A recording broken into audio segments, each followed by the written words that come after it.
મિત્રો આપણે જોઈ શકીએ છીએ કે આજે ગુરુ પૂર્ણિમા નિમિત્તે મિત્રો આપણા વઢવાણ મિત્રો આપણા લાલજી મહારાજની જે જગ્યા આવેલી છે ત્યાં મિત્રો ગુરુ પૂર્ણિમા નિમિત્તે મિત્રો અહીંયા આપણા ગિરી બાપુનું મિત્રો અહીંયા પૂજન થયું છે અને અહીંયા હવે આખો દિવસ દરમિયાન મિત્રો જે હરિભક્તો જે ભક્તજનો પ્રસાદ લેવાના છે એ પ્રસાદ મિત્રો અહીંયા તૈયાર થઈ રહ્યો છે.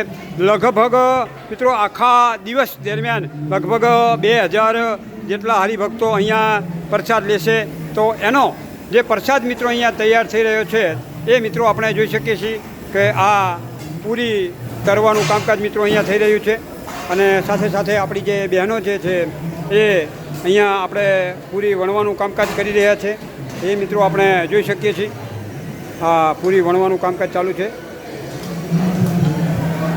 મિત્રો અત્યારે હાલ આ ગુરુ પૂજન વખતે તો મિત્રો આપણે લગભગ 700થી 800 જેટલા હરિભક્તો હતા, પરંતુ આખા દિવસ દરમિયાન લગભગ 2000 જેટલા હરિભક્તો પ્રસાદ લેવાના છે.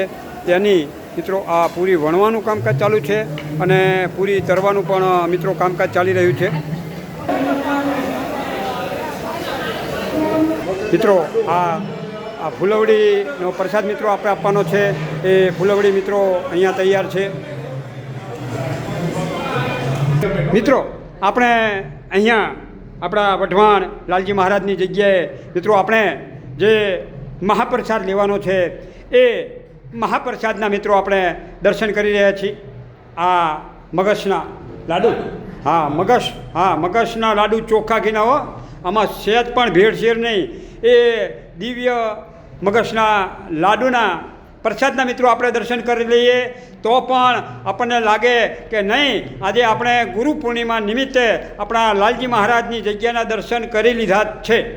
તો મિત્રો આ દિવ્ય દર્શન કે જે આખા દિવસ દરમિયાન આપણા જે 2000 જેટલા હરિભક્તો પ્રસાદ લેવાના છે તેમને માટે આ પ્રસાદ અહીંયા તૈયાર છે.